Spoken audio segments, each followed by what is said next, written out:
up, folks, and welcome in to episode 4 now of the Babin On The Bayou show. I'm your host, as always, Justin Babin Jr.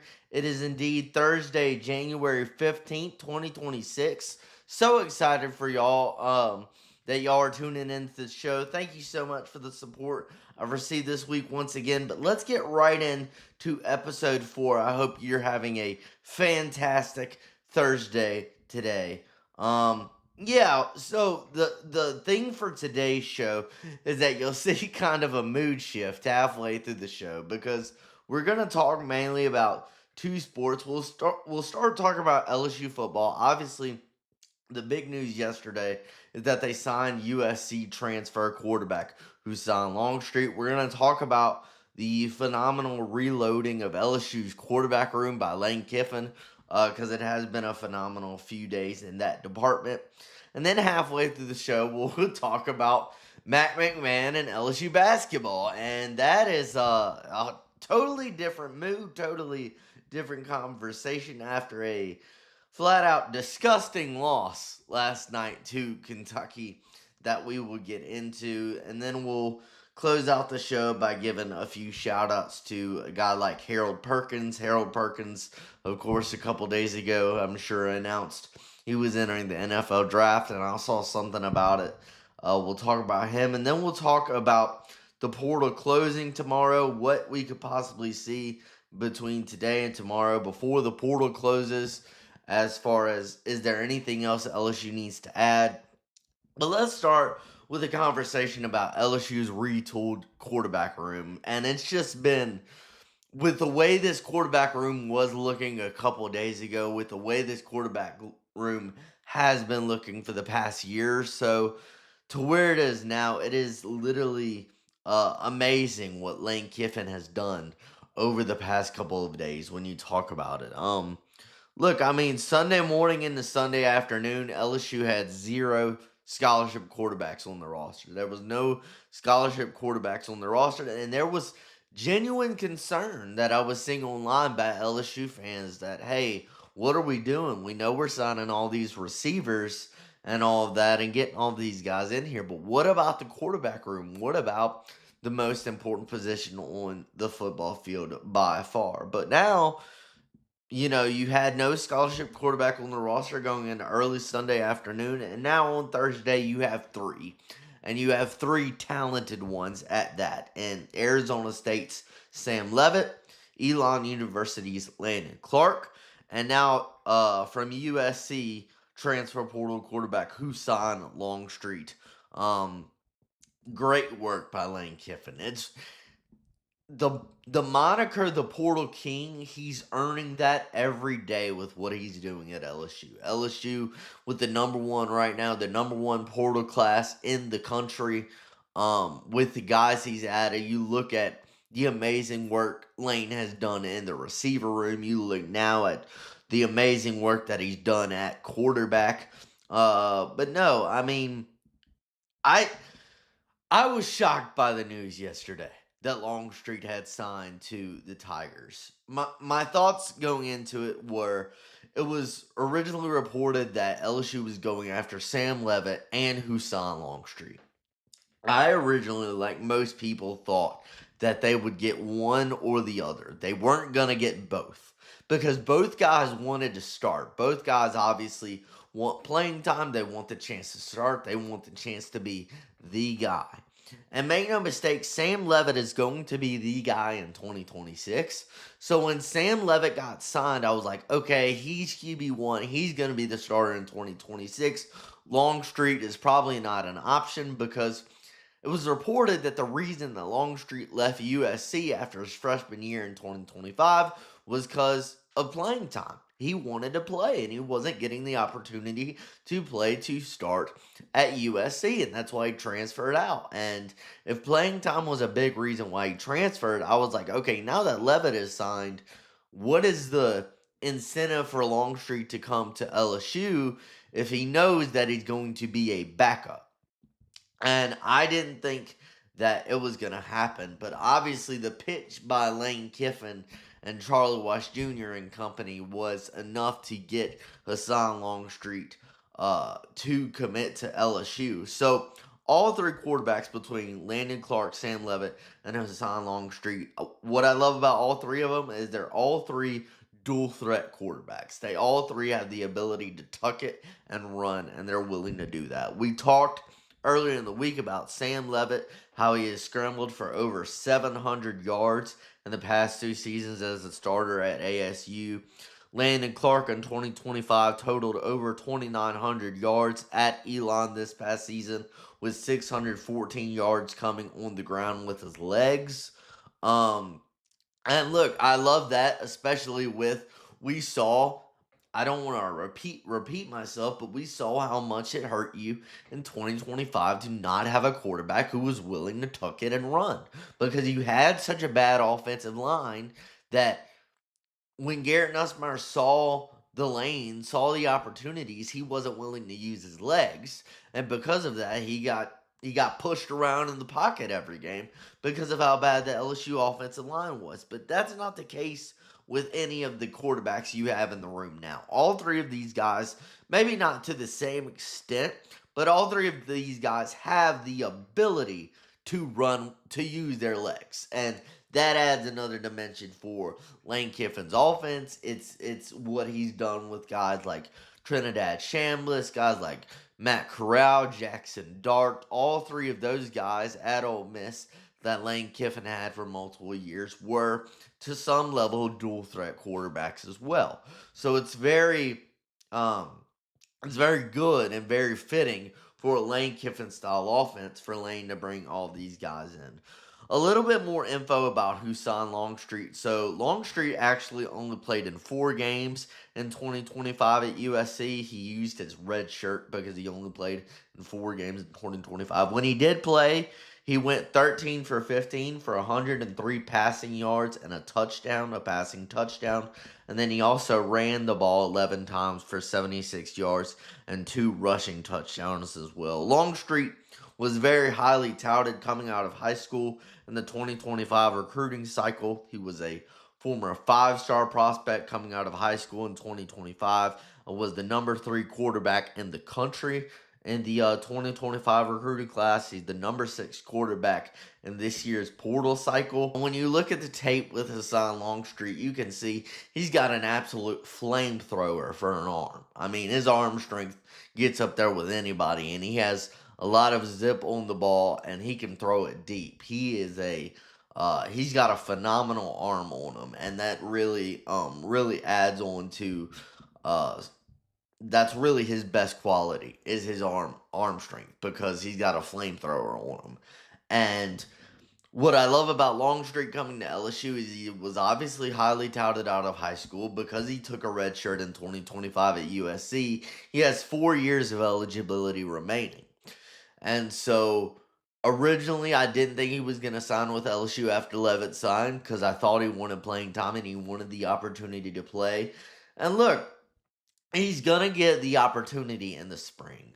Longstreet's going to be able to run with the ones in the spring because of Levitt's injury. Levitt, it will most likely be limited due to the Lisfranc injury. He will most likely be limited in spring practice, and because of that, Longstreet will get a bulk of the reps with the ones. And that's going to be beneficial to his development. I like that he has so many years of eligibility remaining. It's a guy that Lane Kiffin could mold, a guy that Lane Kiffin to develop. He's kind of a raw talent right now. Like, he has plenty of arm talent, plenty of power, but he's kind of a raw talent right now. But I trust especially guys like Lane Kiffin and Charlie Weiss Jr. to develop him into a guy who could potentially get a run at being your starter in 2027. Levitt's going to be your guy in 2026 as long as he's healthy. But also, it's like, look, Michael Van Buren didn't expect to start 5 games at the end of LSU season in 2025. So, Lord willing, this doesn't happen. But if something did happen to Sam Levitt, Longstreet would be the guy. And I said this the other day, is that if everything goes to plan for Levitt, I think he's one season at LSU, even though he has 2 seasons of eligibility remaining. If it goes well and he plays really well in 2026, I think he's going into the draft in 27, and Longstreet could be your guy in 2027. But look, you're talking about a room that at one point was Michael Van Buren and Colin Hurley, and we were actually talking about Michael Van Buren potentially could he be the guy in 2026, which I don't want to disrespect MVB. He played admirable in his 5 games, but it wasn't anything elite when he was a starter in the later half of the season for LSU in 2025. And then, I mean, look, at one point after Colin Hurley's car wreck, last year, Colin Hurley gets in a car wreck, and your quarterback room is in such bad shape that Jawan Johnson, again, for some time, has to go over from running back, and they're like, Jawan, we need you to play quarterback because Hurley's out. Like, you didn't have stability in the quarterback room behind Garrett Nussmeier. You really didn't. And now you have 3 guys who are all have immense talent and are all guys that Lane Kiffin can develop. Levitt's more of a here to win now in 2026. You're a veteran guy. You have experience. You played in the playoff before. You're going to be our guy in 2026. But especially with Longstreet and Clark, those are guys that Lane can develop. They have immense talent, and Lane can develop and mold them for the future, for beyond 2026. And this QB room looks like it could be one of the best in the country for years to come. And it's amazing what Lane Kiffin has done with where this quarterback room was. Again, you had at one point last year to ask Jawan Johnson to be in the quarterback room again, and then at the end of the season, you're like, okay, Michael Van Buren and Colin Hurley. I know you had somebody else, but those are your guys right now. And then going into the portal, MVB and Hurley transfer out. So you literally have no scholarship quarterbacks on your roster. LSU fan is panicking. It's been over a week that the portal is open. We still don't have a quarterback. And in the last 72 hours, it's been bam, bam, bam with all elite talent that Lane Kiffin has assembled in this quarterback room that might be one of the most elite, one of the best in the country right now, with Husan Longstreet, Sam Levitt, and Landon Clark. Super excited about this quarterback room. Super excited to see it on display for years to come.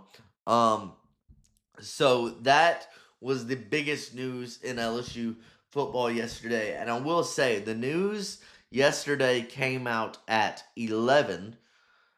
I finished recording the podcast that came out yesterday at 10:55. So literally 5 minutes after I finished recording, the news about Longstreet came out. So if that ever happens, we'll cover it the next day. The reason Longstreet wasn't talked about on the episode yesterday is because the episode yesterday was literally finished filming minutes before the news about Longstreet committing to LSU came out. So that occasionally is unfortunate, but if it does happen, it happens. I'll address it in a later episode. Trust me, I'm not going to leave something like that on the table to not be talked about. But no, the quarterback room overall is looking elite, and Lane Kiffin has done a great job, a fantastic job, reassembling it over the past couple of days.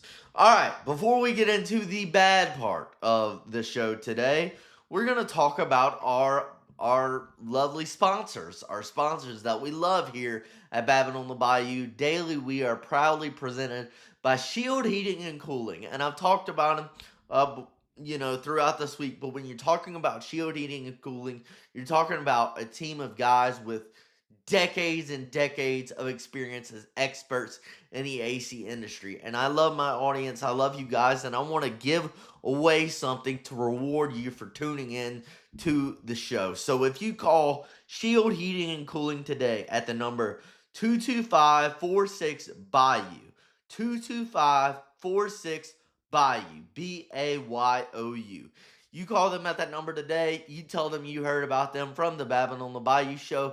I'm giving away free AC system cleaning checks for every AC system in your home. Whether you have one AC system or 5 AC systems in your home, I'm giving away free AC cleaning checks for every system in your home if you call Shield Heating and Cooling today at 225-46-BAYOU and you tell them you heard about them from this show. We love Shield Heating and Cooling. They're trustworthy, they're reliable, decades of experience as experts in the AC industry. And call them at 225-46-BAYOU today to take a part in this amazing giveaway. I'm literally giving something to you. I appreciate you guys. I'm very thankful for my audience and for the people who have tuned in, especially in week 1 of the Babin on the Bayou show. Thank you so much, and take a part in this giveaway as a token of my gratitude to you. Again, that number is 225-46-BAYOU. We are thankful for Shield Heating and Cooling for sponsoring this show. Shield Heating and Cooling, your local comfort defenders. Very thankful for them. All right. Now, the bad part of the show. The mood's going to shift. I might go on a little bit of a mini rant. I watched this game last night. I actually came home and watched this game last night from what I was doing. I watched it late last night. LSU basketball and Matt McMahon, it's over. Like, it's over. They moved to 0-4 in SEC play last night with a heartbreaking loss to Kentucky. The team was up 16 at half. It was 38-22. LSU was leading at half. And at one point in the second half, I believe, after the first minute, LSU was up by 18. And they absolutely choked it away. And in the first half, Kentucky really struggled offensively. They started 1 for 13 in this game, did the Wildcats, and they finished the first half 8 for 30 from the field. Really struggled in the first half, and the LSU defense did a nice job, and the offense for the Tigers was able to find a rhythm in the first half. And after the first half, looking at it, I'm like, okay, this is great, because I did not have high expectations going into this game. Obviously, Kentucky is not as good this year as they normally are, but they're one of the college basketball blue bloods, right? Like, I didn't expect, especially the vibes have been down with LSU basketball lately if you haven't been paying attention, and because of that, I was like, okay, LSU's probably not going to beat Kentucky, but you're up 38-22 at half. It's like, okay, first SEC win, a big SEC win in the PMAC.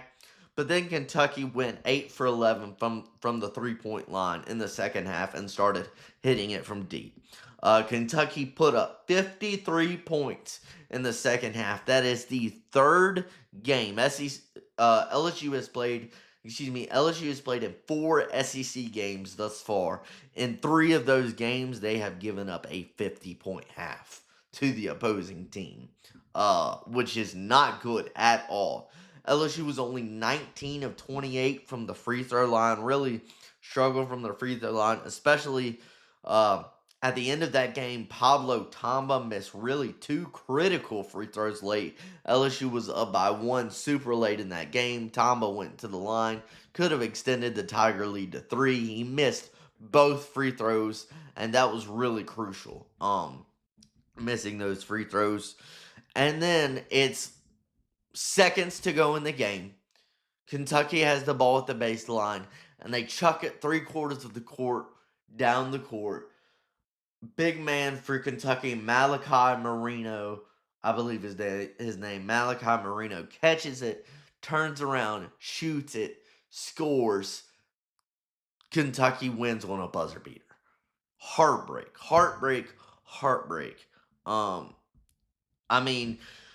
The leading scorers in the game for LSU were Max McKinnon and Markel Sutton. Both of those guys had 16 points. But look, that game is a microcosm of where LSU men's basketball is right now. We can talk about how good football is right now, baseball, women's basketball, but it is It's not good with men's basketball right now. Matt McMahon has been at LSU for 4 seasons. In 4 seasons at LSU, he has won 14 conference games. That's 18 games a season. So 18 conference games a season, excluding, playing in the SEC tournament. And besides the one season that LSU went 9-9, because LSU went 9-9 in, I believe, the 2023-2024 season in SEC conference play, they went 9-9 in the regular season. Besides that season, LSU has only won 5 games, 5 conference games in 3 seasons that Matt McMahon has been here.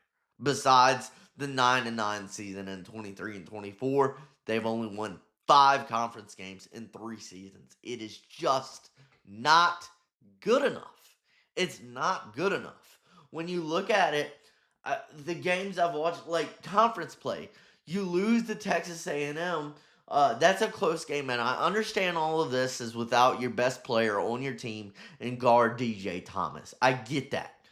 Injuries suck. They stink. But you're in the Texas A&M game. It is a close game.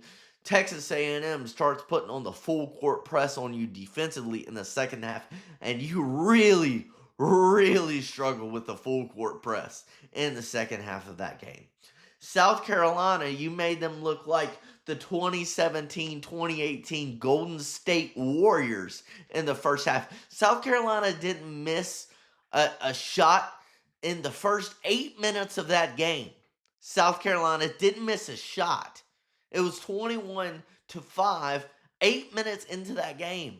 South Carolina put up a 50-burger, which you've allowed in 3 SEC games this season, because your defense just, sometimes like the first half against Kentucky last night, you were good defensively. You were solid. And then you give up 50. And they go 8 for 11 in the second half from 3.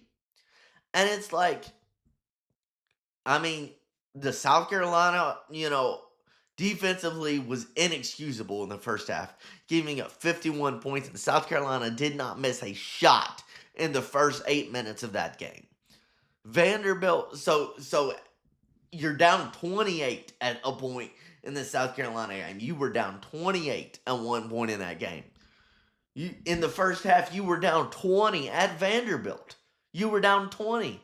And you try to scratch your way back in the second half and whatever. But when you start down 28 and you start down 20, you can try your hardest to scratch your way back. But if you don't, get it in gear, you don't want to start from that. So you were struggling with the way you were starting games. Then you start great against Kentucky. You're up by 16 at half. You're up by 18 at one point in the second half of that game last night. And then Kentucky goes 8 for 11. You give up another 50-burger and a half. And you choke away the game. In the game where you did start great. You've been struggling to start good in SEC play so far. You started great. You had a great first half. A surprising first half. And you managed to choke that away. Look, this team finds ways to lose, different ways to lose every single night. And it's frustrating for LSU fans. And especially, look, I'll be honest, but I am not as big into basketball as I am into football and baseball. I am going to cover basketball. I like basketball. It's not that I don't like basketball, but I literally eat, sleep, and breathe LSU baseball and LSU football. I don't feel the same way about LSU basketball. But I know some people that do, and they're very frustrated. And watching that game last night, I was frustrated because you are literally finding different ways to lose every night. Last season, there are 16 teams in the SEC. 14 of those 16 teams last season made the NCAA tournament, made March Madness. A conference record. No conference had ever put 14 teams in the NCAA tournament before last season when the SEC did it. You want to know what one of those 2 teams that didn't make it was? The LSU Tigers. So I'm sure Matt McMahon's a great guy. I've heard good things about him as a person. I hate saying this. It's it's over. It's over. It's not good enough. And no, LSU does not. How do I want to put this? LSU football and baseball take priority over basketball. It does. It does. But you put money, a little bit of money into the program, into the basketball program this offseason to bring in a really good transfer portal class, to bring in guys like DJ Thomas from UNLV, and it just I think you went 12 and 1 in conference in non-conference play, or 12 and 2 in conference play, or something like that in non-conference play. Because again, you played weak teams pretty much in November and December. You had a few good wins in there, but yeah, and then you get to conference play and you just find ways to lose. You find ways to lose. You don't start out well. You start out from down 28, down 20 in the first half against South Carolina and Vandy. And then you play Kentucky and you're up 16 at half. And then you start great in the first half and you choke it away in the second half by giving up your third 50 burger in a half in 3 out of the 4 SEC games you played so far. So yeah, look, it's enough. It's enough. I think we've seen it over 4 seasons. It's time. I'm sure Matt McMahon's a great guy, a great person. As a basketball coach for this team, it's not good enough right now. Another thing I want to quickly touch on, 2 more things before we get out of here. I want to shout out to Harold Perkins, because Harold Perkins, I know it wasn't yesterday he announced this. I don't know when it was officially announced. But of course, he's going into the NFL draft. He's going into the draft. He had his career at LSU. He had 220 tackles, 35 and a half tackles for loss, 17 sacks, 8 forced fumbles, and 5 interceptions. The reason I want to point that out is I did want to shout out Harold Perkins for what he did at LSU. I remember he completely won that Arkansas game in 2022 for you. He was a big part of your amazing win in Tiger Stadium against Alabama in 2022. I want to shout out Harold Perkins because of what he did at LSU. One of the most incredible freshman seasons I've ever seen at this program. So I did want to give Perk a shout out. And of course, there are other guys like Montour Delane, who's going in the draft. He was the best corner in the country this season in 2025. I just want to shout out to guys I appreciate for the time they were here being a Tiger. So shout out Perk. And I really sincerely hope that he has a great NFL career. The last thing, sorry, I'm still a little bit bummed out about basketball. I'm a little bit bummed out, but that was coming. Like I was talking to somebody about it last night, and they were like, "Are you gonna talk about basketball?" Yes, I'm gonna talk about men's basketball. Unfortunately, even though I don't want to, because it's pretty depressing right now. Last thing, portal closes tomorrow. Absolutely phenomenal job by Lane Kiffin, the transfer portal king. He's earned that moniker when he was at Ole Miss. Now what he's doing at LSU has been incredible. Few things, I think you could probably add 1 or 2 more offensive linemen if you could manage to do that over the next 2 days while the portal's still open. That'd be a big deal. Wanting to add more depth to the O-line room and increase that competition. And then Pete Nakos is reporting from On3. Pete Nakos is reportedly that I said reportedly. Sorry about that. But no, he's saying that Ole Miss linebacker TJ Daugherty, LSU is the team to beat for Ole Miss linebacker TJ Daugherty. And if you got Daugherty, it would give you another veteran linebacker opposite Whit Weeks. Daugherty had plenty of production while he was at Ole Miss. So if you can manage to get Daugherty, add another linebacker in there opposite Whit Weeks, that would be really, really good. So we'll see how that plays out. But overall, I love what you've done. Next week, we will completely dive into a position by position breakdown after the portal. This is what your position group looks like heading into 2026, which is a ways away, but the season is a ways away. But that'll be a good chunk of the show next week. Will be each day we'll break down position by position. I'll divvy it out which positions we cover each day. But I wanted to point that out again. Great work by Lane Kiffin. Great work by Lane Kiffin. Your roster is set up to be potentially a playoff contender in 2026, especially with what you've done at positions like receiver, quarterback room looks elite. I love what you've done on the defensive line. Really excited to see the secondary and guys like PJ Woodland and DJ Pickett in another year. But yeah, that's going to be the end of the show for today. We had a little bit of a mood shift there that kind of dulled the show a little bit as far as talking about LSU basketball, because it is disappointing. Like I said, I'm not as into LSU basketball as I am baseball and football, but I still watch it, and just seeing how the team finds different ways to lose every single night it's frustrating. But I appreciate you guys so much for tuning in to episode 4. Again, share, subscribe, do all of that. Comment down below. What are your thoughts on Matt McMahon? What are your thoughts on the new LSU quarterback room? Do you disagree with anything that I said tonight? Do you think I'm being a little too hard on Matt McMahon? I don't know who's going to say that, but maybe that person's out there. But thank you, folks, so much for tuning in. We got one more episode this week. It'll come out tomorrow, Friday afternoon at 5 p.m. I've enjoyed this. I've loved this first week. I can't wait for when we get into baseball season. It's going to be fun. That's going to be the fun part of I've already had so much fun this week. Not that I haven't, but that's what I'm looking forward to next, now that the portal is about to close. But appreciate all you guys for tuning in.